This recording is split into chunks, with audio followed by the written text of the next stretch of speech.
Rescue teams have recovered the body of Sheikh Ahmed bin Zayed Al Nahyan, the man who headed Abu Dhabi's main sovereign wealth fund. Arab media outlets say the body was found in Morocco 4 days after he disappeared when his glider crashed into a lake. The United Arab Emirates has announced 3 days of mourning.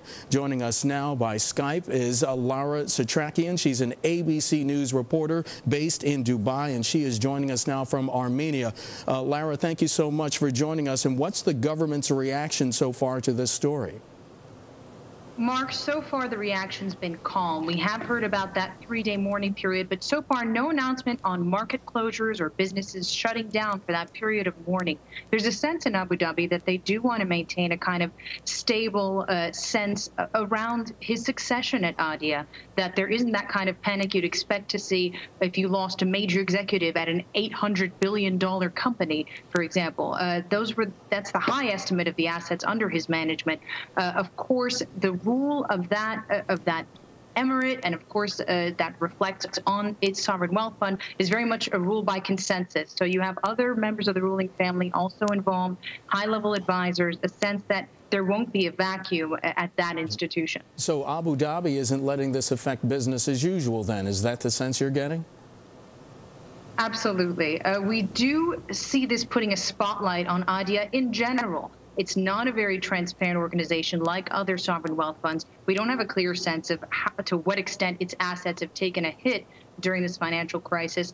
We do know about some of its more high-profile investments in Citigroup, in Hyatt Hotels, in Gatwick Airport, a broad range of assets under its management, and no sense that this would necessarily affect those assets or how they're managed.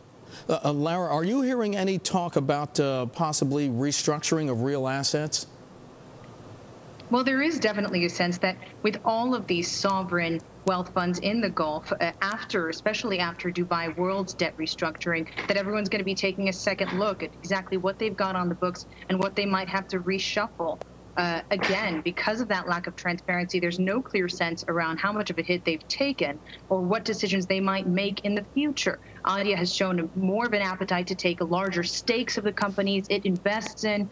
We have seen some change in management. Earlier this month, its board was reshuffled to include 5 members of the ruling family and 4 close advisors. So definitely a sense that changes could be afoot, and that the loss of Sheikh Ahmed is now just part of that. Lara, tell us, how hard is it going to be to replace Sheikh Ahmed? Well, what Abu Dhabi is telling us so far is that it will be a smooth transition. They'll appoint his successor in due time.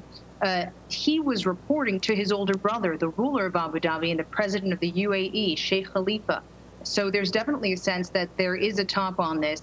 Even if they don't name an MD successor for some time, there will still be a lot of layers of management at play with ADIA. Lara Setrakian of ABC News. She's a Middle East correspondent joining us via Skype from Armenia. Lara, thank you so much.